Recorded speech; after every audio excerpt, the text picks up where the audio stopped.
اللہ من الشیطان الرجیم بسم اللہ الرحمن الرحیم۔ عزیزان ایمان، آج مارچ 1983 کی 18 تاریخ ہے اور درس قرآن کریم کا آغاز سورہ واقعہ کی آیت 75 سے ہو رہا ہے، 56/75۔ اب یہ حقیقت تو آپ کے سامنے آ چکی کہ قرآن کا بنیادی نقطہ یہ ہے کہ جو قوانین خدا کی طرف سے مقرر ہوئے ہیں وہ غیر متبدل ہیں، ابدی ہیں، اور اسی کو قرآن کریم اس عالم محسوسات کے نظام سے مختلف اطراف اور گوشوں کی مثالوں سے سمجھایا چلا جاتا ہے۔ سابقہ آیات میں انسانی تخلیق کے متعلق یہ بتایا کہ اسے دیکھیے کہ کس قدر قانون کی زنجیروں میں وہ جکڑی ہوئی اور قوانین کیسے غیر متبدل ہیں۔ پھر زراعت کی مثال سے سمجھایا کہ تم دیکھو کہ وہ کس طرح قانون کی پابندیوں سے وہ ایک چھوٹا سا دانہ پروان چڑھ کر اتنا بڑا ایک درخت بن جاتا ہے، فصلیں پیدا ہو جاتی ہیں، سامان رزق اس میں سے مہیا ہوتا ہے۔ اور یہ ایسا سلسلہ ہے کہ جب سے انسان کی شعور نے آنکھ کھولی اس وقت سے آج تک وہ دیکھتا چلا آ رہا ہے کہ یہ غیر متبدل ہے۔ گندم روئے جاؤ، یہ ایک مسلمہ ہے، یہ ایک غیر متبدل کلیہ ہے، اور اس سے وہ پھر لاتا ہے اس چیز پہ کہ انسانی زندگی کے متعلق ہم نے جو قوانین قرآن میں دیے ہیں وہ بھی اسی طرح سے ابدی غیر متبدل ہیں اور ان کے نتائج اٹل ہیں۔ یہ ہے وہ بنیادی نقطہ، یہ ہے وہ محور جس کے گرد قرآن کی ساری تعلیم گردش کرتی ہے۔ اب اسی کو وہ اگلی آیت میں لے آیا، اور یہ وہ آیت ہے اور آیات ہیں کہ جو سورہ والنجم آپ کو معلوم ہوگا کہ جب وہ سامنے آئی تھی تو اس میں جو قرآن کریم نے یہ ستاروں کی گردش، نظام افلاق، یہ قرے عظیم الشان سورج اور چاند، ان کی مثالیں دے کے سمجھایا تھا کہ تم دیکھتے نہیں ہو کہ کس طرح وہ جزیات تک قانون کی پابندی کی گردشوں کے اندر جکڑے ہوئے ہیں۔ وہی ایک آیت یہاں آئی ہے، سابقہ آیات کے تسلسل میں ہی یہ بات کہی گئی کہ فلا اقسم بمواقع النجوم وانہ لقسم لو تعلمون عظیم۔ ہم شہادت میں پیش کرتے ہیں ان ستاروں کو، نظام فلکی کو، ان عظیم الجثہ کروں کو جو فضا کی پہنائیوں میں اس طرح مصروف گردش ہیں، ہم شہادت میں پیش کرتے ہیں انہیں۔ اور آگے کہا کہ اگر تم علم کی بارگاہ سے پوچھو تو وہ تمہیں بتا دیں گی کہ یہ شہادت کتنی عظیم شہادت ہے۔ پہلی چیز تو اس کے لیے بھی کہا کہ یہ علم کی ضرورت ہوگی، اور ظاہر ہے کہ یہ علم تو یہ نہیں جو 18 علوم پڑھائے جاتے ہیں آپ کے دارالعلوموں میں، جس میں یہ بات بھی سمجھ میں نہیں آ سکتی کہ یہ چاند ایک کرہ ہے جس کے اوپر انسان جا بھی سکتا ہے۔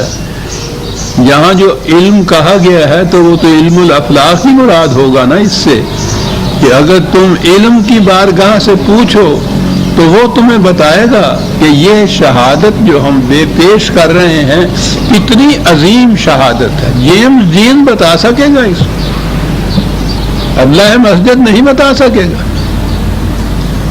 وہ تو ابھی تک یہ کہہ رہا ہے کہ یہ آسمان جو ہیں اوپر تلے یہ شیشے کے ڈال ہیں بڑے بڑے 8-9، اور ان کے اندر جواہرات جڑے ہوئے ہیں جنہیں تم ستارے کہتے ہو۔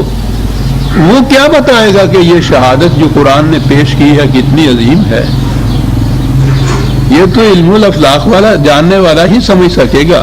اگر تم علم کی بارگاہ سے پوچھو تو وہ بتائے گا کہ یہ شہادت جو ہم نے پیش کی ہے کتنی عظیم شہادت ہے۔ کس بات کی شہادت ہے جو پیش کی گئی ہے؟ انہ لقرآن کریم۔ دعویٰ یہ ہے کہ یہ قرآن کریم، اس کی شہادت میں پیش کیے گئے ہیں نظام اخلاقی، اور کہا یہ گیا ہے کہ اس شہادت کی عظمت کو وہی جان سکے گا جو ان علوم سے واقف ہوگا۔ تو آپ غور فرمائیے کہ قرآن کا انداز کیا ہے بات سمجھانے کا۔ یہ ہے دعویٰ کہ انہ لقرآن کریم۔ اب یہ ستارے یا جن کی شہادت پیش کی گئی ہے، ایک چیز تو واضح ہے، کوئی انسان، کوئی انسانی ذریعہ ان میں کسی قسم کی تبدیلی نہیں پیدا کر سکتا۔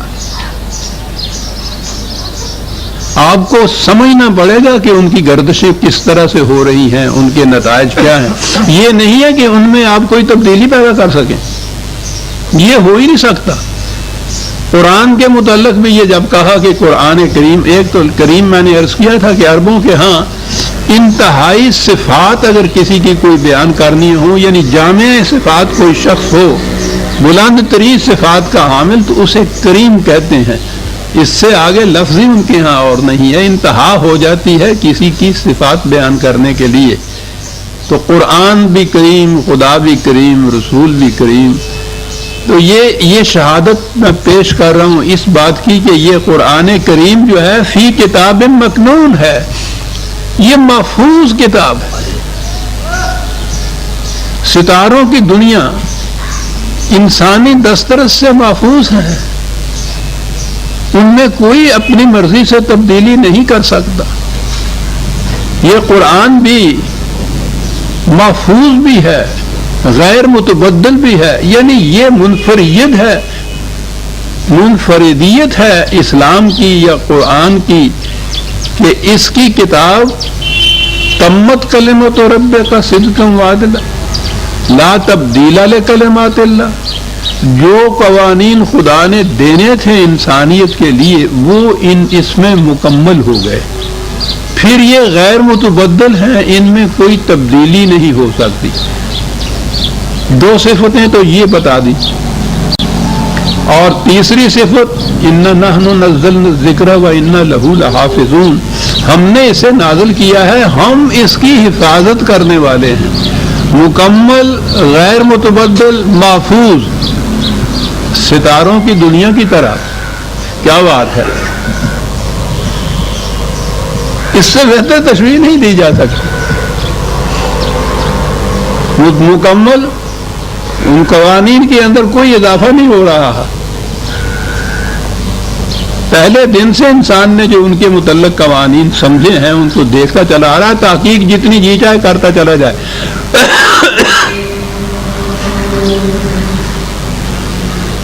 وہ ان کی نقل و حرکت میں یا جن قوانین کے تابع وہ محض گردش ہیں، ان میں انسان تبدیلی نہیں کر سکتا، کوئی تبدیلی نہیں کر سکتا، خدا نے بھی تبدیلی نہیں کی۔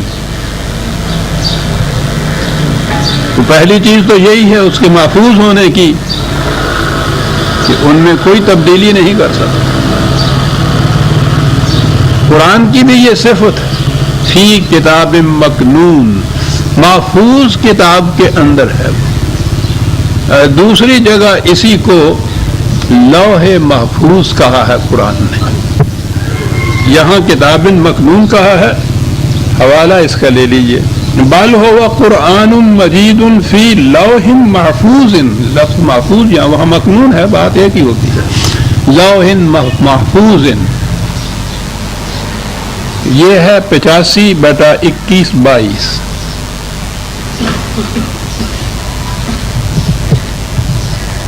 لوح تو کہتے ہیں کتاب کو ہیں، اس زمانے میں تختی کو کہتے ہیں، اس زمانے میں تو تختیوں کے اوپر ہی لکھا جاتا تھا یہ، بلکہ بعض اوقات تو یہ خشک مٹی کو پکا کر اس کی پکی ہوئی ٹیبلٹس جو ہوتی تھیں تختیاں، ان پہ لکھتے تھے۔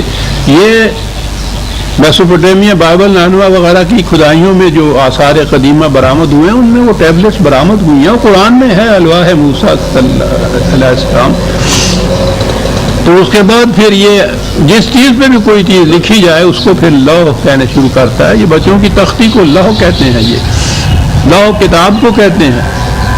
اصل میں تو اس کے معنی ہوتے ہیں کوئی چیز جو چمک اٹھے، تو لکھی ہوئی چیز جو ہے وہ تو چمک اٹھتی ہے نا، دماغ میں ہوتی ہے تو وہ مخنون ہوتی ہے، اور وہ جو وہ تحریر میں آ جاتی ہے تو اس میں چمک پیدا ہوتی ہے۔ بہرحال یہاں سے لوح کتاب کو کہتے ہیں، کیونکہ قرآن ایک ایسی کتاب میں ہے جو محفوظ ہے، مکنون ہے۔ اب بات یاد آ گئی اس لوح محفوظ سے، ہمارے ہاں تو پھر جب وہ زیب داستان کے لیے وہ آتے ہیں تو پھر عجیب عجیب چیزیں آتی ہیں۔ لوح محفوظ کے متعلق بھی آپ کو معلوم ہوگا عجیب تصورات ہیں کہ یہ ایک آسمان پہ کوئی کہتا عرش کے قریب، کوئی چوتھے آسمان کے اوپر وہ ایک ہے تختی، بس اس کے متعلق پھر وہ میں نے بھی دیکھا تو میں نے سمجھا کہ آپ کو ان چیزوں میں شریک کرتا چلا جاؤں، محنت نہ کرنی پڑے۔ دنیا ہمارے ہاں تفاسیر میں لوح محفوظ جو ہے اس کی ڈسکرپشن، اس کی تفصیلات کتنی دی ہوئی، یہیں بیٹھے ہوئے ہیں آسمان کے اوپر جو لوح ہے اس کی تفصیلات بیان کی جا رہی ہیں۔ وہ کہتے ہیں نا کہ قرآن کریم سمجھ نہ ہو تو ان تفاسیر سے سمجھو۔ ان تفاسیر میں اس قسم کی باتیں ہوں تو کوئی بات نہیں، اپنے دور کی علمی سطح ہے اسی کے مطابق انسان سوچ سکتا ہے۔ اس دور میں علمی سطح ہی یہ تھی، لیکن جہاں پہنچ کر یہ چیز اتنی زیادہ نقصان دہ ہوئی وہ یہ کہ اپنی ہر بات کے متعلق کہا کہ رسول اللہ صلی اللہ علیہ وسلم نے ایسا فرمایا تھا۔ وہ ان کی اپنی انسانوں کے ذہن کی راشدہ تفاسیر یا جو بھی انہوں نے لکھا ہے کوئی بات نہیں، اور وہ منسوب ہو گئی حضور نبی اکرم صلی اللہ علیہ وسلم کی طرف۔ جو عالم الناس احکم الناس، علم انسانی کی انتہائی بلندیوں پر ان کی طرف جب یہ ہوا کہ آپ نے یہ فرمایا، تو اب دیکھیے کہ حضور کا مقام کیا رہ گیا ہے اہل علم کے نزدیک۔ صورت یہ ہے وہ چیز جس کے متعلق میں یہ کہتا ہوں کہ جو کچھ بھی یہ منسوب کیا جاتا ہے حضور کی طرف، ضرورت ہے اس امر کی کہ اس کو کھنگال لیا جائے، ایک دفعہ پرکھ لیا جائے، ایک دفعہ پھر، اور پرکھنے کا معیار یہ ہے کہ قرآن کی روح سے دیکھ لیا جائے، عقل عامہ کی روح سے دیکھ لیا جائے، انسانی تجربات کی روشنی میں دیکھ لیا جائے۔ ان کے مطابق اگر وہ بات اترتی ہے، پورے اترتی ہے، تو ہم کہیں گے کہ اس کی نسبت حضور کی طرف سے ہی ہے۔ پھر بھی یقین سے نہیں کہا جائے گا کہ فی الواقعہ حضور نے ایسا فرمایا تھا، جیسا کلام اللہ کے متعلق ہے کہ قال اللہ جب ہم کہتے ہیں تو وہ پورے حتم و یقین کے ساتھ کہتے ہیں کہ خدا نے ایسا ہی فرمایا تھا جیسا قرآن میں ہے۔ کسی اور چیز کے متعلق ایسا نہیں کہا جا سکتا۔ لیکن آپ یہ دیکھیے کہ لوح محفوظ، میں دیکھ رہا تھا تفسیر کو تو میں نے کہا آپ کو بھی اس میں شریک کر لوں۔ یہ ہے تفسیر ابن کثیر کی، بڑی معتبر تفسیر ہے ہمارے ہاں کی، لوح محفوظ۔ یہ تو خود ہی اتنی بڑی لوح ہے۔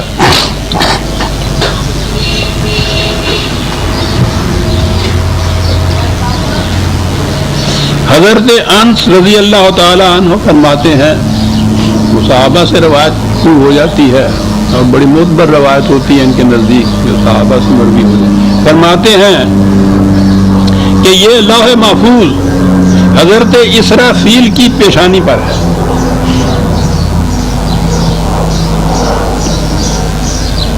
عبد الرحمن بن سلمان فرماتے ہیں کہ دنیا میں جو کچھ ہوا، ہو رہا ہے اور ہوگا وہ سب لوح محفوظ میں موجود ہے، اور لوح محفوظ حضرت اسرافیل کی دونوں آنکھوں کے سامنے ہے، لیکن جب تک انہیں اجازت نہ ملے وہ اسے دیکھ نہیں سکتے۔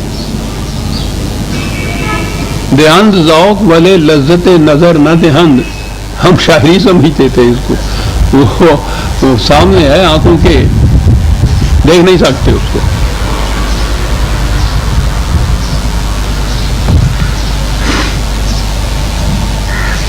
وہ حضرت ابن عباس رضی اللہ تعالیٰ عنہ فرماتے ہیں کہ یہ لوح سفید موتی کی ہے، اس کا طول آسمان اور زمین کے درمیان کے برابر ہے، اس کی چوڑائی مشرق و مغرب کے برابر ہے، اس کے دونوں کنارے موتی اور یاقوت کے ہیں، اس کے دونوں پٹھے سرخ یاقوت کے ہیں، اس کا قلم نور ہے، اس کا کلام عرش کے ساتھ وابستہ ہے، اس کی اصل فرشتے کی گود میں ہے۔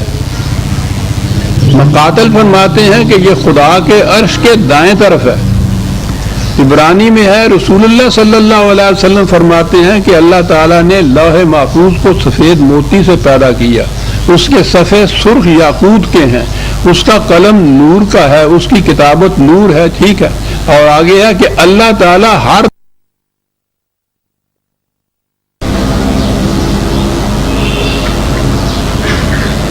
بات یہ ہے کہ رسول اللہ صلی اللہ علیہ وسلم فرماتے ہیں، تبری فرمائیں یا ابن کثیر فرمائیں تو کوئی بات نہیں، ٹھیک ہے، انسان تھے، اپنے دور کے تھے، انہوں نے اس زمانے میں اور بھی باتیں کہی ہیں، زمانے کا علم جو ہے ترقی کرے، ہم کہیں گے کہ نہیں صاحب یہ غلط ہے جو انہوں نے کہا، جب وہ کہیں گے کہ رسول اللہ صلی اللہ علیہ وسلم یہ فرماتے ہیں، اور یہی تو قصہ شروع ہوا، اور جو ہی کہا کسی نے کہ صاحب حضور تو ایسا نہیں فرما سکے، منکر حدیث ہے، خارج از اسلام ہے، کافر ہے، مرتد ہے، حوالہ سلیم پر۔ یعنی یہ ہے وہ چیز جو میں بار بار اپنے تمام درسوں میں ساری عمر یہ کہتا چلا آ رہا ہوں کہ بابا اگر یہ کوئی لکھ گئے ہیں کہ رسول اللہ صلی اللہ علیہ وسلم نے فرمایا ہے تو پرکھ لو، کھڑے ہو کے دیکھ لو اس چیز کو، لیکن نہیں کہ اس سے یہ جو اسلاف ہے ان کی شان پر حرف آ جاتا ہے، یعنی رسول اللہ اسلاف کی شان پہ حرف نہ ہے، رسول اللہ صلی اللہ علیہ وسلم کی ذات پہ آتا ہے تو آتا رہے معاذ اللہ، اور رسول اللہ کے متعلق پھر یہ کہ یہ حضور نے وحی کے ذریعے سے کہا تھا تو پھر خدا بھی درمیان میں شامل ہوگا، وہ جو ہے وہ ہوتا رہے، تبری اور ابن کثیر کی شان میں کوئی فرق نہ ہے، یہ ہے شخصیت پرستی جسے کہتے ہیں عزیزان مان۔ فی کتاب مکنون یعنی فی لوح محفوظ، اور وہ حفاظت قرآن نے خود کہا کہ انا نحن نزلنا الذکر وانا لہ لحافظون، وہ تو لفظ بھی حافظون قرآن نے کہا ہے کہ ہم اس کی حفاظت کے، اس کی حفاظت کے، یہ جو قرآن یہ کتاب ہمارے پاس ذالک الکتاب، قرآن اس کتاب کے اندر ہے جو محفوظ رکھی گئی ہے، بات بالکل صاف ہے۔ اب کہاں اسرافیل کی آنکھوں کے درمیان ماتھے میں اور کہاں ویسی جگہ رکھا ہوا جہاں خدا اس کو 360 مرتبہ ہر روز دیکھتا ہے، کتاب محفوظ ہے، اس کے اندر ہمارے پاس ہے، اور بہت بڑی صفت ہے یہ۔ پہلی چیز تو یہ کہ جتنے مذاہب سابقہ پہلے تھے ان کے متعلق قرآن کا دعویٰ یہ ہے کہ ان کی طرف انبیاء آئے تھے، انبیاء خدا کی کتاب لائے تھے، ان کے پاس خدا کی کتاب تھی۔ اگلی بات یہ ہے کہ ان میں سے کوئی کتاب محفوظ نہیں رہی۔ اب یہ انفرادیت جو ہے یہ قرآن کی ہے کہ وہ محفوظ ہے کتاب۔ اگلی بات آ گئی اور لا یمسہ الا المطہرون، ترجمے عام آپ کو ملیں گے کہ ان کو کوئی نہیں چھو سکتا تا وقت کہ وہ پاک نہ ہو، اور اس فریضے کی ادائیگی یہ ہے کہ وہ غسل کرے یا کم از کم وضو کرے تو پھر قرآن کو چھوئے، یعنی ہاتھ لگائے۔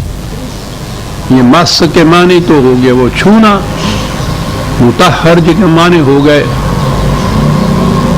پاک صاف ہونا، نہا دھو کر یا وضو کر کے۔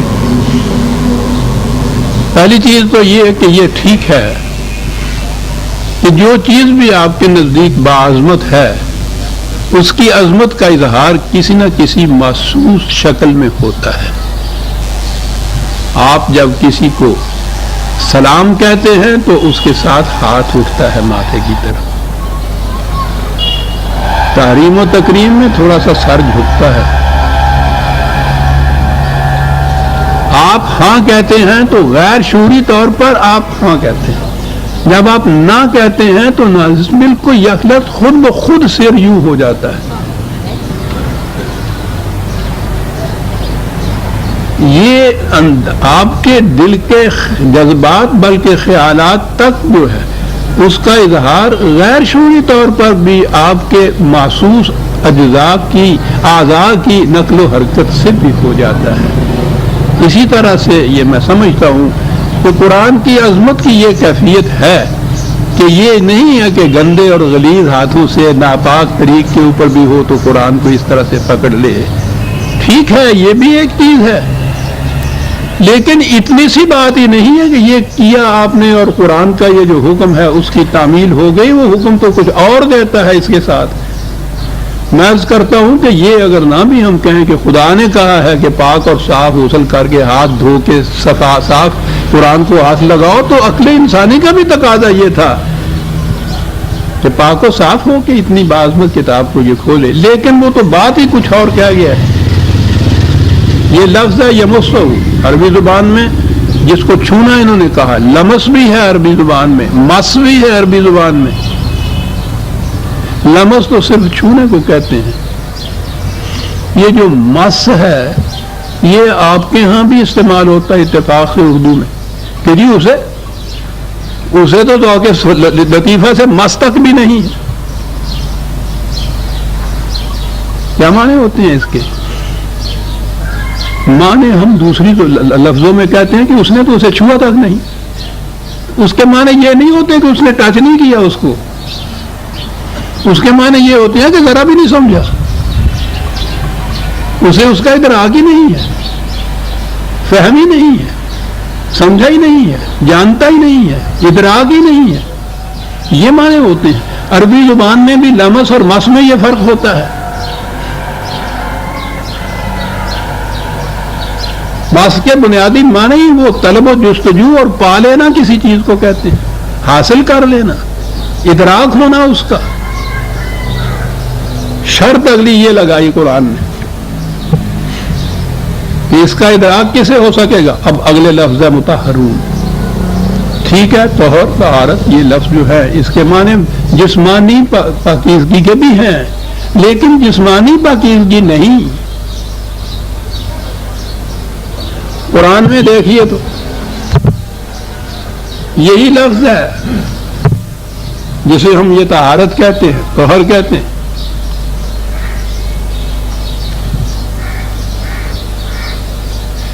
5/41 میں یہ اولئک الذین لم یرد اللہ ان یطہر قلوبہم.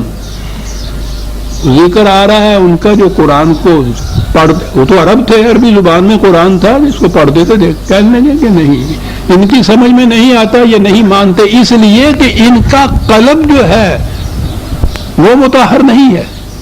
وہی لفظ ہے قلب کا پاکیزہ ہونا. اب پاکیزہ بھی نہیں ہم لفظ استعمال کرنا چاہیے، معنی پھر وہیں چلے جائیں گے. اب قلب کی پاکیزگی جو ہے اس کے لیے کیا کیا جائے گا؟ انہوں نے تو جو بنا لی نا اپنے ہاں کی افسانے کہ نبی اکرم صلی اللہ علیہ وسلم کا پھر وہ معراج کی شب جبریل نے آ کے سینہ چاک کیا تھا، پھر اندر سے دل نکالا تھا، پھر زمزم کے پانی سے اس کو دھویا تھا، پھر اس کو پاک صاف کر کے پھر اندر آ کے تو ٹانکے لگائے تھے. اب وہ تو وہ قلب کا صاف کرنا ہو گیا، وہ تو وہ ہو گیا. اب اور کس کا قلب اس طرح سے صاف ہوگا؟ پاکیزگی قلب و نگار روز ہم بولتے ہیں ان لفظوں کو. صاف ہونا، اور بات بالکل صاف ہے. قرآن کے مقاصد و مفہوم اور مطالب کو سمجھا نہیں جا سکتا تاوقت کہ انسان خالی الذہن ہو کر اس کی طرف نہ آئے. اگر پہلے سے اپنے ذہن میں کچھ خیالات آپ نے قائم کر لیے ہیں اور اس کے بعد قرآن کی طرف آتے ہیں اس مقصد کے لیے کہ آپ کے قائم کردہ خیالات کی تائید قرآن سے مل جائے، یعنی آپ قرآن کو اپنے خیالات کے تابع رکھتے ہیں، صاف صاف مل جائے تو خیر، نہیں تو پھر تعویل کیجئے، کھینچ تان کے لائیے ادھر، اس کے مطابق مل جائے. قرآن نہیں سمجھ میں آ سکتا، تم قرآن کو اپنی سمجھ کے تابع رکھنے چاہتے ہو. قرآن سمجھ میں آئے گا کہ پہلے سے دماغ میں کوئی عقیدہ، کوئی مسلک، کوئی تصور، کوئی نظریہ یہ نہ رکھا ہوا ہو، خالی ذہن ہو. اس کو کہیں گے دماغ کی تطہیر، اسے کہیں گے طہارت قلبی. طہارا کے معنی ہوتا ہے دور کرنا کسی علائش کا. ان چیزوں کو دور کیجئے پہلے تو پھر قرآن سمجھ میں آتا ہے. عزیزان ایمان، میں عرض کروں گا کہ میں کبھی میں نہیں کیا کرتا، لیکن چونکہ ساری عمر اس قرآن کو سمجھنے میں گزری ہے، آدھی عمر اسی قرآن کو پڑھا، کچھ تھوڑی بہت عربی بھی جانتے تھے، بہت پڑھا، تفاسیر پڑھی، روایات دیکھی، قرآن کو پڑھا، قرآن سمجھ میں نہیں آیا، اس لیے کہ پہلے سے ذہن کے اندر معتقدات موجود تھے، وہ سارے دوران میں وہ اپنے مقام پہ جمے رہے۔ یہاں کسی طرح سے بنص صریح یا اشارتاً کنایتاً ان کی تائید میں کچھ مل گیا، سبحان اللہ ہم نے کہا، جہاں نہیں ملا ہم نے کہا کہ نہیں، ہم سمجھ نہیں سکے، بات تو وہی ٹھیک ہے جو ہمارے دماغ میں ہے۔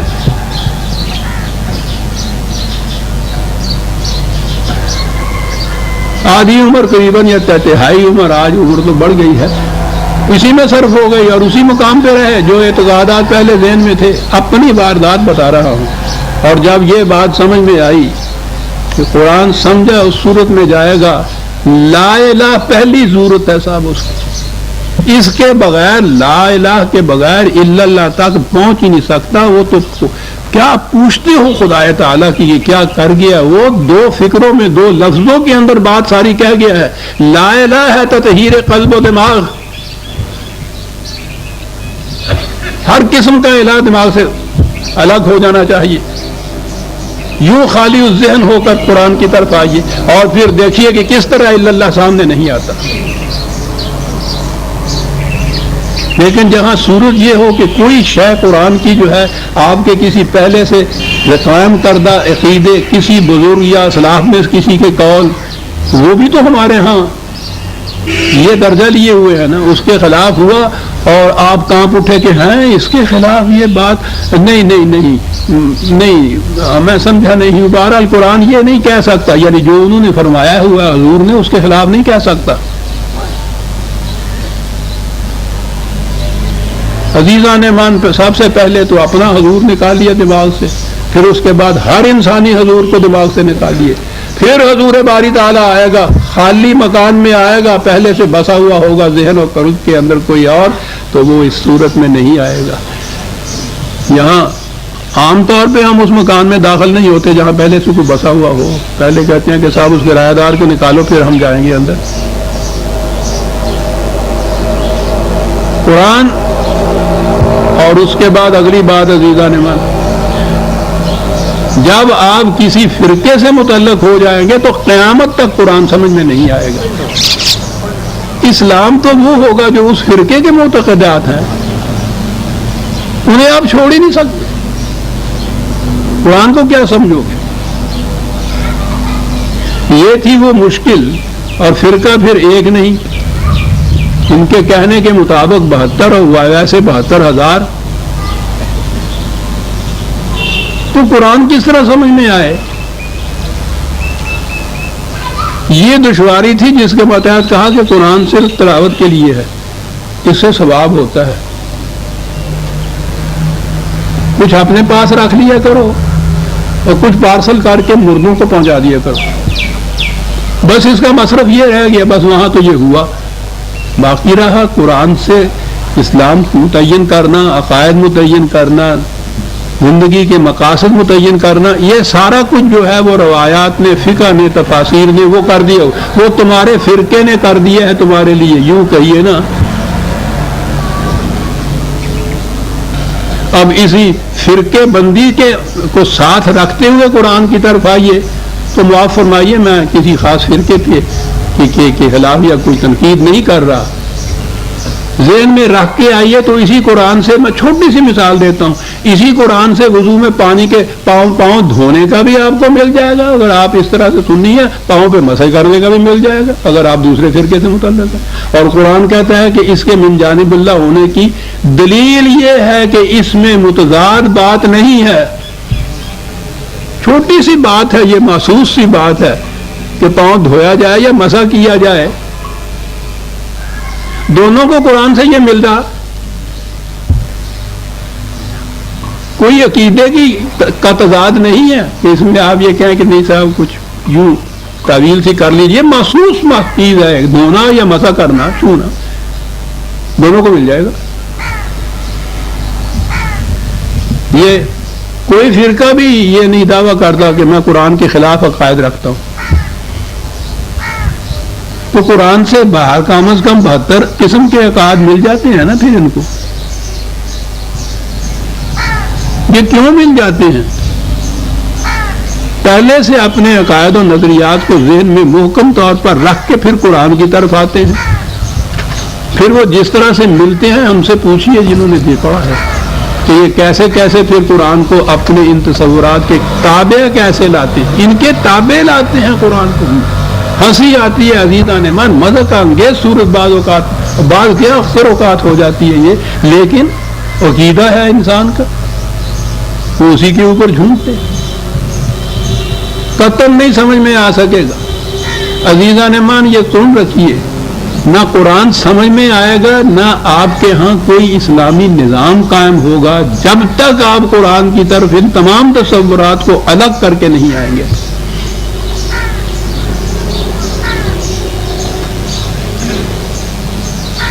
یہ اولی شرط ہے قرآن کی. انہو شہادت میں پیش کر رہا ہوں میں اجرام فلکی کو کہ یہ قرآن کریم ہے، لوح محفوظ میں ہے، لا یمسہ الا المطہرون. ان کی سمجھ میں صرف آ سکے گا.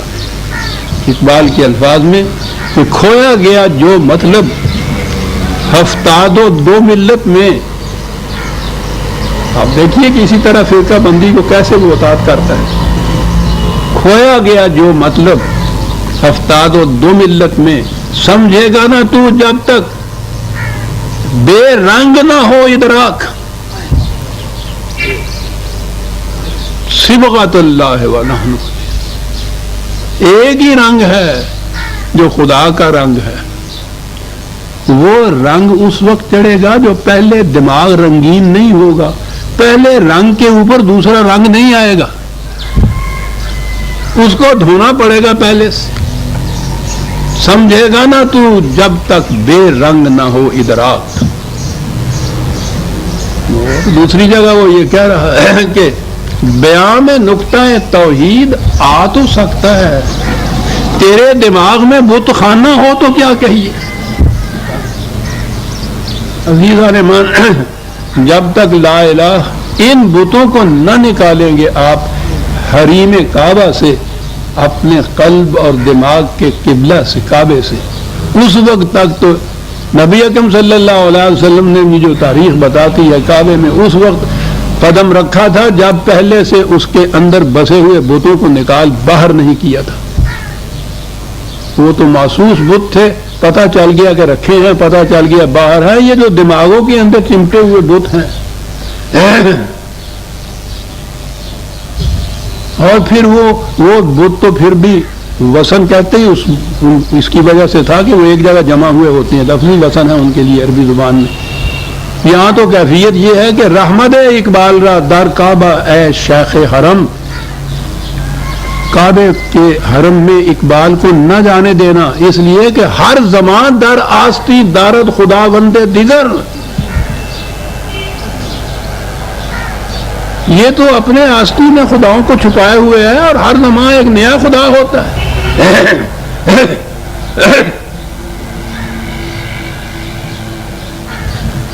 می تراشد فکر ما ہر دم خدا بندے دیگر. میری فکر ہر وقت ہر آن ایک نیا خدا تراشتی ہے. رست از یک بند تا افتاد در بندے دیگر.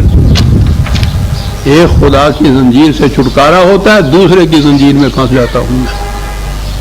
تو جب قلب و نگاہ کی صورت یہ ہو انسان کی کہ ہر دم ایک نیا خدا ہے، تو پھر قرآن کیسے سمجھ معاف رکھیے گا.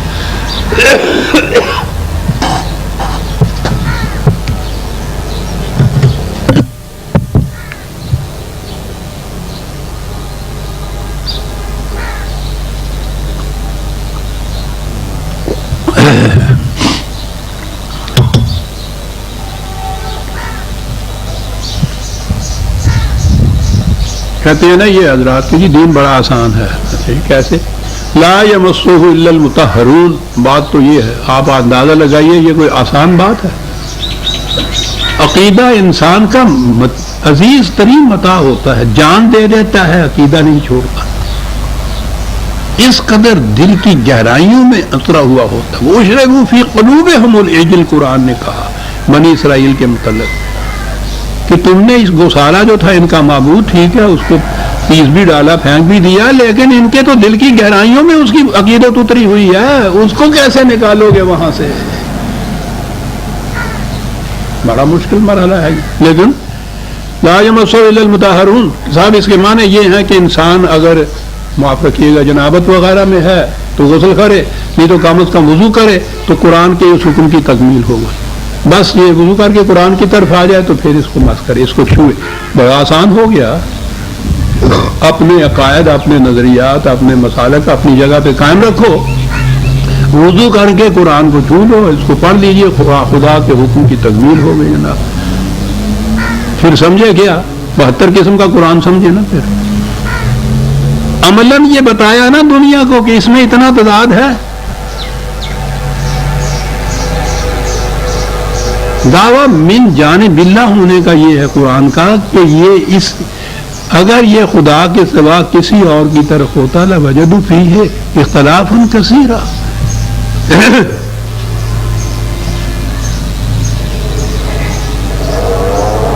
بڑے فخر سے کہا گیا جناب،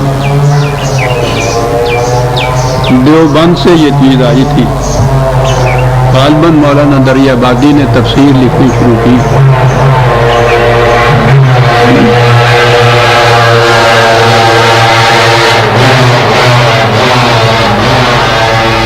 خوب سے دارالعلوم دیوبند کے تذکرہ میں یہ چیز جو تبصرہ آیا اس میں یہ تھا کہ اس وقت تک قرآن کی جو تفسیریں عام طور پر یا ترجمے بھی کیے گئے تھے وہ عام طور پر شافعی نقطہ نگاہ سے، مالکی نقطہ نگاہ سے کیے گئے تھے۔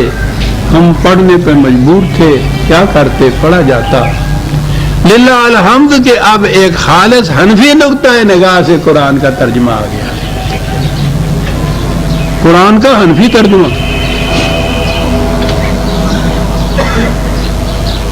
چلے ہیں قرآن سمجھنے، بڑے خوش تھے۔ قرآن نے یہ کہا ہے نا کہ جب ان کے سامنے خدائے واحد کا ذکر کرو تو ان کے سینے پہ سانپ لوٹنے لگ جاتا ہے، اور جب اس کے سوا کسی اور کا کرو ہم یستبشرون، باتیں کھل جاتی ہیں۔ سبحان اللہ، حنفی ترجمہ جناب، جی جشن منا رہے ہیں، حنفی ترجمہ، شافعی ترجمہ، قرآن سمجھنے جا رہے ہیں۔ وہ قرآن تو یہ کہتا جی باوضو ہے ہم، وہ تو حکم ہوگی نہیں، تعمیل لا یمسہ الا المطہرون۔ نہیں عزیزان من، عشق کا تقاضا با سایہ ترا نمی پسندم، عشقس تو ہزار بدگمانی، توحید یہ میں تو تیرے ساتھ تیرا سایہ بھی نہیں دیکھنا چاہتا، عشق کی بدگمانیوں کو تم کیا جانو۔ توحید خالص والا تو اس کے ساتھ اس کے سایہ کو بھی پسند نہیں، لا یمسہ الا المطہرون۔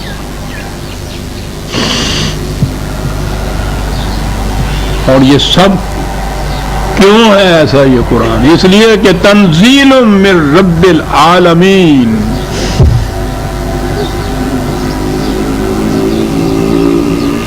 اس رب کی طرف سے ہے جو کسی فرقے کا، کسی گروہ کا، کسی قوم کا، کسی نسل کا رب نہیں ہے، عالمین کا رب ہے۔ عالمین کا جو رب ہے اس کی دی ہوئی کتاب کے اندر تفرقے کے کیا معنی صاحب، کہ وہ حنفی کا ہو اور وہ شافعی کا ہو، وہ تو عالمین کے لیے ہے۔ قرآن جو ہے تنزیل رفتہ رفتہ نازل ہوا بتدریج آیا ہوا اور پھر جمع ہو گیا ایک، یہ ہے قرآن۔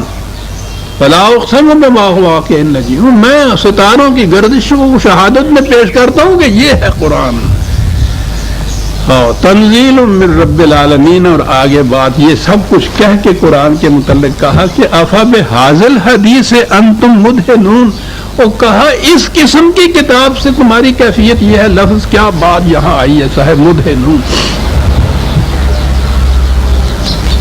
دہنیت کہتے ہیں یہ جو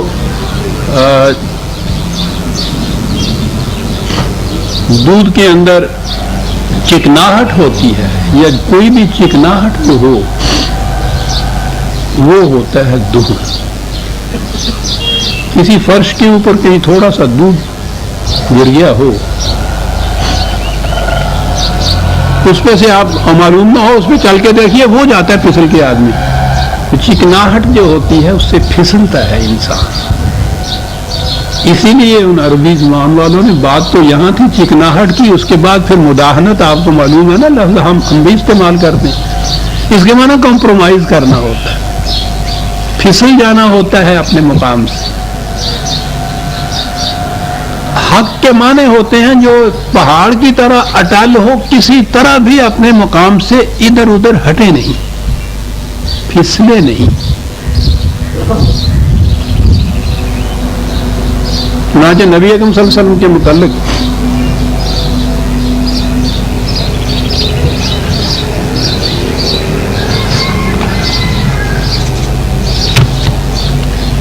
بتایا ہے کہ یہ جو مخالفین سے ان کے ساتھ اس قدر جھگڑے اس قدر مخاصمت، تصادمات، جنگوں تک، وہ کہتے کیا تھے؟ وہ کہتے یہ تھے کہ اس قرآن میں کچھ تھوڑی سی تبدیلی کر دو ہماری خاطر تو پھر ہم تمہارے ساتھ ہو جائیں گے. تھوڑا سا کمپرومائز. اور حضور کا جواب ہر بار یہ تھا کہ بابا یہ میرے بس کی بات نہیں ہے، یہ کتاب میری نہیں ہے جو اس میں یہ کر دوں.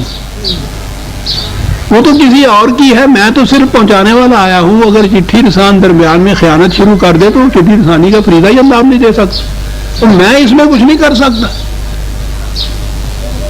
انہوں نے کہا تھوڑی بہت مفاہمت تو صحیح. ان کا ایک لفظ کی مفاہمت بھی نہیں ہوتا.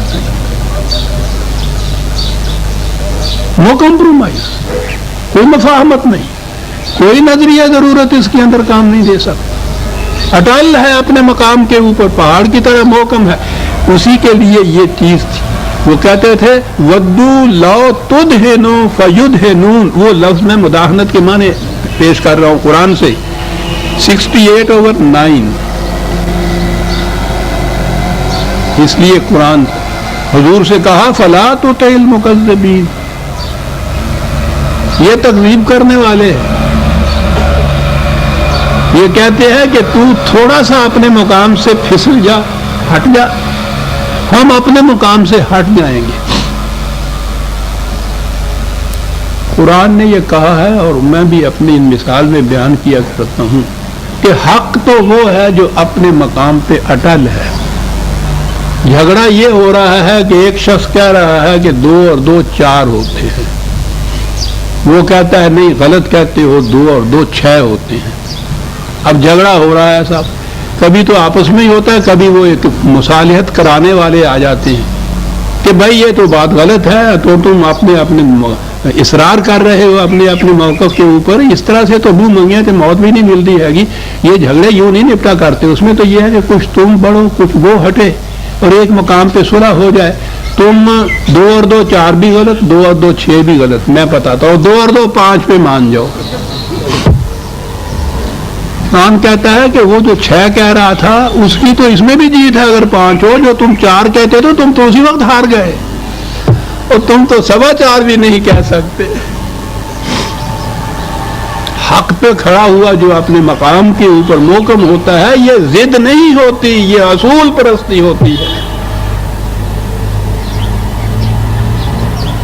ضد وہ ہوتی ہے کہ دونوں ہی اپنے اپنے مقام پہ باطل ہوں اور جم کے کھڑے ہوئے ہوں. اصول پرستی یہ ہوتی ہے کہ ایک محکم اصول جو ہٹ نہ سکے اپنے مقام پہ، جو اس پہ کھڑا ہے، وہ کسی صورت میں بھی اس سے ذرا سا ادھر ادھر نہیں ہٹ سکتا. حضور نے فرمایا کہ میں اگر ذرا بھی یہ کروں تو میں تو خدا کے عذاب عظیم سے ڈرتا ہوں. یہ الحق ہے، یہ محکم ہے، میں کیسے مفاہمت کر لوں؟ میں نہیں کر سکتا.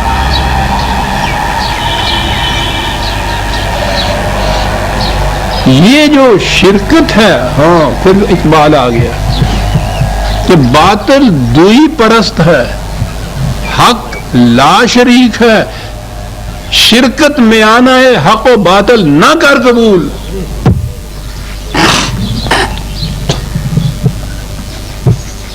فرقہ بنے گا ہی اس وقت جب آپ حق اور باطل میں شرکت قبول کریں گے، ورنہ دنیا میں جو شخص کہیں بھی ہو، کسی مقام پہ ہو، کسی قوم کا ہو، کسی نسل کا ہو، جو 2 اور 2 4 کہتا ہے وہ ایک قوم کا فرد ہوتے ہیں. وہ اپنے ہی گھر کے اندر اگر 2 اور 2 4 کہنے والا ہے تو اس کے ساتھ مشارکت نہیں کرتے.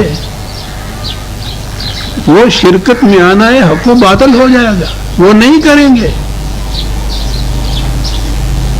یہ جو شرکت کرنے والے ہیں یہ وہ ہوں گے کہ جن کے ہاں حق ہوگا ہی نہیں. پھر آج اس کے ساتھ شرکت میں آنا ہے، کل اس کے ساتھ کر دیا، کوئی اعتبار ہی نہیں اس کا.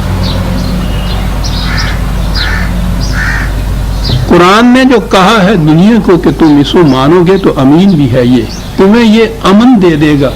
آپ سوچئے یہ امن کیا ہے قرآن کی طرف سے، کہ یہ ہے ایک ضابطہ قوانین ہمارا، یہی آئین ہے، یہی قوانین کا ضابطہ ہے، یہی مسلک ہے، یہی مذہب ہے. اس کو سمجھ سوچ کر دیکھ لو، پرکھ لو، عقل و بصیرت کی روح سے اس کو دیکھو. اگر تمہارا دل ٹھک جائے، سمجھ میں بات آ جائے کہ یہ صحیح ہے، اسے تسلیم کر لو. تسلیم کرنے کے بعد تمہیں معلوم ہو جائے گا کہ یہ جسے اسلامی نظام یا اسلامی مملکت کہتے ہیں وہ اس کے مطابق احکام نافذ کرے گی، اس کے مطابق جو تم نے سمجھ لیا ہے. اب یہ تو ہو سکتا ہے کہ صاحب اس وقت جو قوانین تم اس میں دے رہے ہو وہ تو ہم نے سمجھ لیے، ہمارے لیے قابل قبول ہیں، تو امن ہوتا ہے نا. جو قانون پہلے سے قابل قبول ہو آپ کے لیے، اگر وہ نافذ ہو جائے تو اس میں آپ کو کوئی اضطراب اور کوئی پریشانی نہیں ہوتی، وہ تو آپ نے پہلے سے مانا ہوا ہوتا ہے. یہ جو امت مسلمہ ہے اس نے ان قوانین کو پہلے سے مانا ہوا ہوتا ہے، جبھی وہ اس امت کا فرد بنتا ہے. تو اس کے مطابق اگر قانون ملتے چلے جائیں تو اس کو اضطراب ہی نہیں ہوگا، لا رہا باقی اس کو کشمکش ہی نہیں ہوگی. اس قانون کے خلاف اس کو کسی قسم کی گرانی نہیں گزرے گی، اس نے پہلے سے تسلیم کیا ہوا ہے انہیں. لیکن اگر یہ صورت ہو کہ آج یہ قانون ہے، کل کوئی دوسرا قانون آنا ہے، آپ کو کسی وقت بھی اطمینان قلب نصیب نہیں ہو سکتا کہ پتہ نہیں صاحب کل کو کیا قانون نافذ ہو.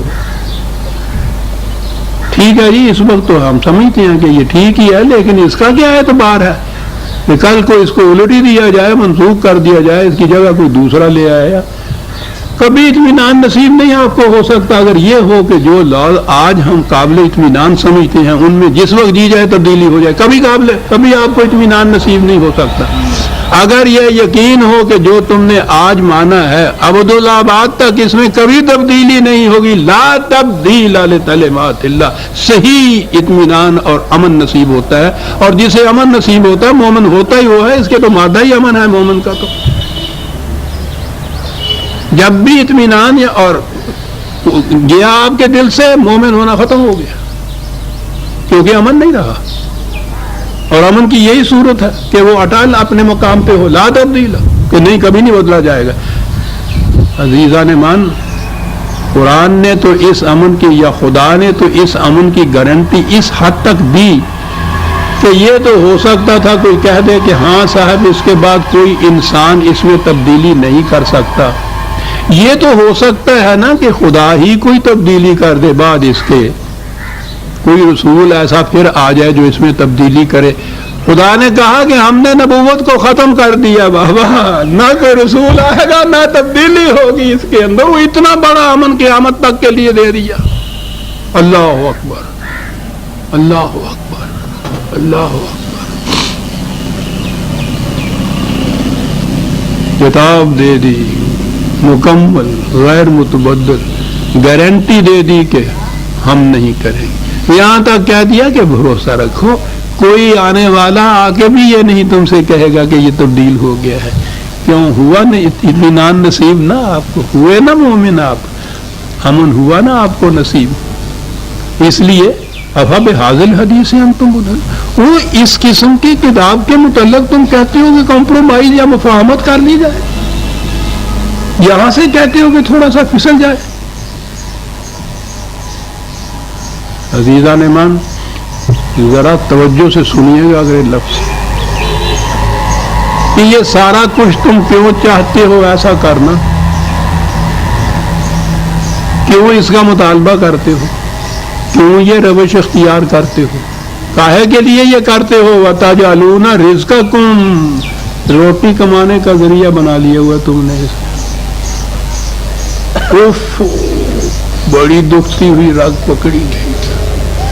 سارا دھندا یہ معاش کا ہے.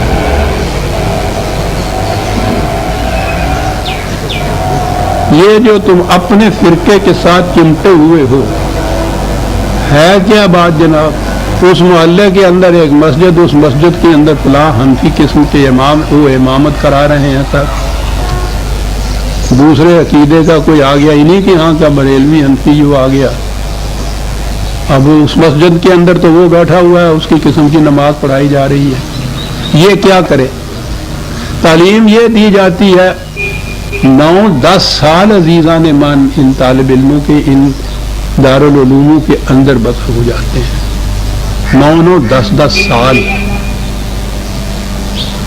اس کے بعد جب یہ باہر نکلتے ہیں تو یہ تو چھوڑیے کہ دین کا وہ ہوتا ہے یا نہیں, کیونکہ قرآن تو اس نصاب میں ہے نہیں نا. ایک وقت کی روٹی کمانے کا بھی ڈھنگ نہیں آتا کسی کو. یہ کوئی طنز و مذاق کی بات نہیں میں کہہ رہا, زندگی کی ایک عملی حقیقت ہے.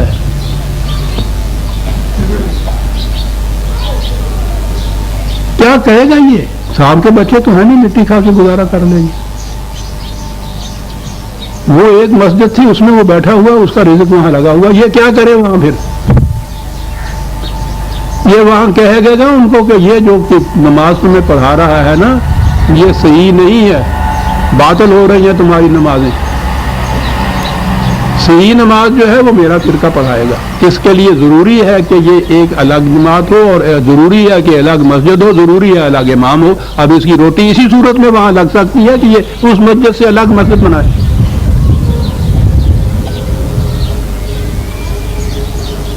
آپ نے کبھی غور کیا کہ جب پاکستان بنا ہے تو اس خطے کے اندر اتنا ہی جو اب پاکستان ہے اس میں کتنی مساجد, کتنے دارالعلوم, کتنے مکاتب تھے, ذرا گن کے دیکھو تو. اور آج ذرا دیکھو تو صحیح گن رہنے کے اتنے گھر نہیں جتنے یہ مسجدیں مکتب بن گئے. کیوں؟ ہر سال کم از کم انہی کی گنتی کے مطابق 9-10 ہزار نکلتا ہے طالب علم اس میں سے پاس ہو گئے. کوئی کاروبار نہیں جانتا, کوئی دھندا نہیں جانتا, رزق کمانے کا کوئی ذریعہ نہیں ہے, اور یہی ایک ذریعہ ہے. تشکیل پاکستان کے بعد میں نے یہ پہلی بات کہی تھی کہ جتنے ہم لوگ وہاں سے پناہ گزین جن کو کہا کرتے تھے وہاں سے یورش کر کے ادھر آئے ہیں, ہجوم کر کے جو آئے ہیں, یہاں ایسے ایسے وسائل موجود ہیں کہ ان کو دے دیے جائیں گے تو کچھ دقتیں تو ہوگی, لیکن تھوڑے سے وقت کے بعد یہ محنت مشقت کر کے اپنی اپنی جگہ یہ پاؤں ٹکا لیں گے, ان کی روٹی کا انتظام ہو جائے گا. میں نے کہا تھا ایک گروہ ایسا ہے جس کے لیے یہ ممکن نہیں, اور وہ ہے یہ علماء حضرات کا گروہ. یہاں جو آئے ہیں تو جتنی مساجد ہیں ان میں تو پہلے سے موجود ہیں ائمہ خطیب, وہ تو آپ کسی کو دے نہیں سکتے. ہندوؤں کے, سکھوں کے, عیسائیوں کے جو پرستش گاہیں ہیں, مندر ہیں, گرجے ہیں, وہ الاٹ کر نہیں سکتے. یہ کہاں جائیں گے, یہ کیا کریں گے.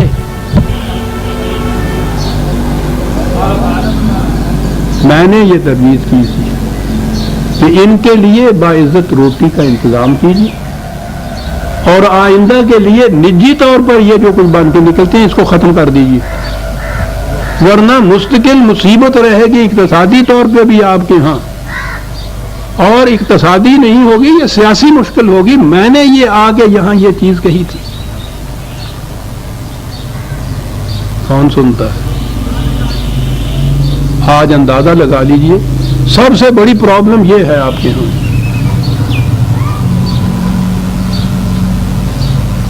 تو یہ کس طرح سے ہوا؟ میں نے کہا فرقہ تو بنا ہی اس طرح سے کہ پھسلے، مداہنت قرآن کے اٹل مقام سے تھوڑا سا پھسلے گا تو ایک نیا فرقہ بنے گا نا۔ وہ ادھر کو پھسلا، یہ ادھر کو پھسلا، وہ ادھر کو پھسلا۔ مدہنون وَتَجْعَلُونَ رِزْقَكُمْ، کہتا ہے کہ قرآن کو ذریعہ رزق بنا رہے ہو اور اس میں مداہنت برت کے پھر یہ ان چیزوں کو کر رہے ہو، یہ چیز ایمان نہیں۔ اَنَّكُمْ تُكَذِّبُونَ، زبان سے مان رہے ہو، عملاً جھٹلا رہے ہو قرآن کو۔ قرآن کو ماننے کے مدعی اگر مختلف فرقوں میں بٹے ہوئے ہیں عزیزان ایمان، اس سے بڑی تکذیب نہیں قرآن کی، وہ فرقے کو شرک قرار دیتا ہے۔ آپ کہتے ہیں کہ یہ ہر فرقہ قرآن کے مطابق ہے، اس سے بڑی تکذیب اور کیا ہو سکتی ہے؟ قرآن اس کو بھی تائید کرتا ہے، اس کی بھی تائید کرتا ہے، اس کو بھی دلال دیتا ہے، اس کو بھی دلال دیتا ہے، نچا رہا ہے ان کو، تو کہنے لگے یہ قرآن ہے۔ کہا قرآن کی تکذیب ہے یہ جو تم کر رہے ہو، ستاروں کی دنیا میں یہ تکذیب نہیں تم پاؤ گے۔ قسم ہے مجھے ان ستاروں کے آسمان کی، اس میں یہ تکذیب نہیں، اس لیے کہ وہاں مداہنت نہیں ہے، وہاں فرقے نہیں ہیں، انہوں نے اس کو ذریعہ معاش نہیں بنانا۔ انتم تکذبون، آیتیں تو چاندی ہیں لیکن نہیں، بہرحال وقت ہو گیا۔ اگلی بات یہ تھی، اب کہنے کی بات یہ تھی نا کہ صاحب نہیں، غلط ہے، ہم کسی قانون کے تابع نہیں رہنا چاہتے، ہم اپنا قانون آپ بناتے ہیں صاحب، کسی قانون کا محکوم رہنا، کسی کا فرما بردار رہنا ہم نہیں کہتے ہیں کہ یہ جو کچھ کرتے ہیں نا من مانی، عملاً وہ یہی کہتے ہیں کہ ہم خدا کے قانون کے تابع نہیں ہیں، نہیں رہنا چاہتے، زبانی کہتے ہیں عملاً نہیں رہتے، کہتے ہیں کہ یہ صورت ہے نا۔ کہتا ہو جو تم یہ دعویٰ کر رہے ہو کہ ہم کسی خدا کے قانون کے تابع نہیں رہ رہے، ہم نہیں مانتے، کہا ذرا آؤ ہم تمہیں بتائیں گے مانتے ہو کہ نہیں مانتے۔ اور یہ جو اگلی آیت میں بتایا ہے وہ بڑی عجیب چیز ہے، اسے ہم آئندہ درس میں لیں گے۔ ربنا تقبل منا انک انت السمیع العلیم۔ 1 منٹ کے لیے ایک اعلان،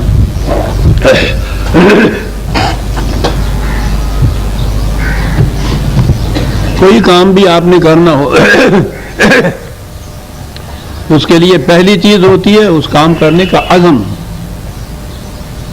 ارادہ جب محکم ہوتا ہے تو اس کو عزم کہتے ہیں۔ یہ عزم ہی تھا جس کے لیے لفظ ریزولوشن انہوں نے اعلان کیا تھا، ریزولوڈ، عزم کیا اس بات کا، ڈیٹرمنڈ، یہ تھی چیز۔ ترجمہ اس کا ہم نے قرارداد کر لیا، یہ ترجمہ صحیح نہیں ہے، وہ اس لیے کہ ہمارے ہاں تو اب ریزولوشن قراردادیں ہوتی ہیں، ورنہ یہ اصل میں یہ جو صحیح معنی تھے اس کے ریزولو کے، ریزولوشن کے، اس کے معنی تھا عزم۔ عزم کرنا جو ہے کسی بات کا، یہ ہے بنیاد اس چیز کی جو آپ نے حاصل کرنی ہے۔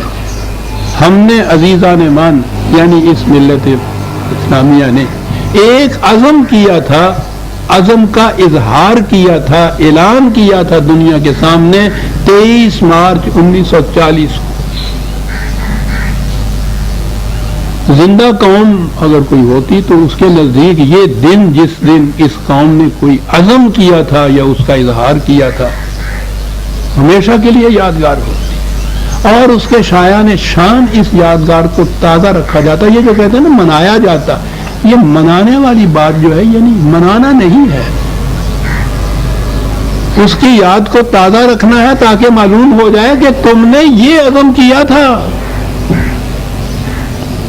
مدہنون، وہاں سے پھسل رہے ہو، بات آ گئی قرآن کی، یہ عزم محکم تم نے کیا تھا، ہم نے ایک عزم کیا تھا 23 مارچ 1940 کو۔ اور بات ہے کہ بہرحال جہاں وہ عزم ہوا، جنہوں نے عزم کیا، جو اجتماع تھا، یہ میری شنید نہیں ہے، آنکھوں دیکھی بات ہے، میں تو ساتھ تھا، وہاں موجود تھا، ساتھ آیا تھا قائد اعظم کے دلی سے یہاں، تو میں بہرحال کچھ بھی اور نہ کر سکوں۔ یہ جو اس قسم کے یادگار دن ہیں ان پہ ایک خصوصی خطاب، ایک خصوصی درس دیا کرتا ہوں۔ 23 مارچ آئندہ آنے والی وہ تو غالباً دن اس کا بدھ پڑتا ہے، ہمارا درس جمعے کو ہوتا ہے، تو اگلا جمعہ 25 کا جو ہے اس جمعے میں معاف رکھیے خصوصی درس جو ہے میرا وہ اس تقریب کی یاد کو تازہ کرنے کے لیے ہے۔ ایک عنوان بھی اس کے لیے میں رکھا کرتا ہوں، عنوان یہ ہے کہ جو ہو ذوق یقین پیدا تو کٹ جاتی ہیں زنجیریں۔ ذوق یقین کو ہی عزم کہتے ہیں عزیزان ایمان۔ تو 25 مارچ کو جو درس ہوگا وہی 9 بجے اسی جگہ وہ خصوصی درس ہوگا، عنوان یہ ہوگا، اور میں وہ تقریب جس میں اس عزم راست کا اظہار کیا گیا تھا اس کے چشمدیدہ احوال و قوائف آپ کے سامنے پیش کروں گا، اور پھر یہ آپ پہ چھوڑ دوں گا کہ وہ جو عزم کیا تھا اس کے بعد ہم کہاں تک اس عزم کے اوپر ابھی تک قائم ہیں۔ تو اگلا درس جو ہے وہ اس پہ ہوگا۔ ان احباب نے اسب معمول یہ کارڈ چھپوا رکھے ہیں، اعلان ہے اس میں اس درس کا، آپ کو تو معلوم ہو گیا، یہ کارڈ باہر سے لے لیجئے گا، اپنے حلقے میں ایسے دوست جو اس سے دلچسپی رکھتے ہوں اس اعلان کو ان تک پہنچا دیجیے گا تاکہ اس کی نشر و اشاعت ذرا دور دور تک ہو جائے۔ شکریہ آپ